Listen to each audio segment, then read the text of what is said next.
আজকে বানাচ্ছি fish finger. এই রেসিপিটা আমি প্রথম বানাচ্ছি। তোমরা শুনতেই পাচ্ছ আওয়াজটা কতটা কড়মড়ে হয়েছে।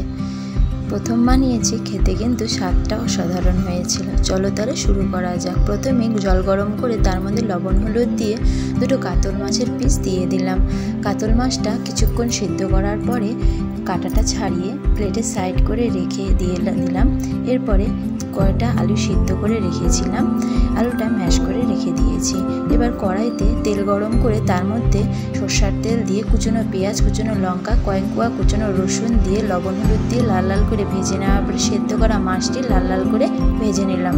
এবার আলু সেদ্ধর মধ্যে লবণ দিয়ে ভালো করে নেড়ে চেড়ে একটু প্লেটের মধ্যে নিয়ে নিলাম। কর্নফ্লেক্স গুঁড়ো করে নিয়েছি আর হাতের মধ্যে অল্প পরিমাণে তেল মেখে নিয়ে যাতে লেগে না যায়। যেহেতু ফিশ ফিঙ্গার সেহেতু লম্বা লম্বা করে করেছি।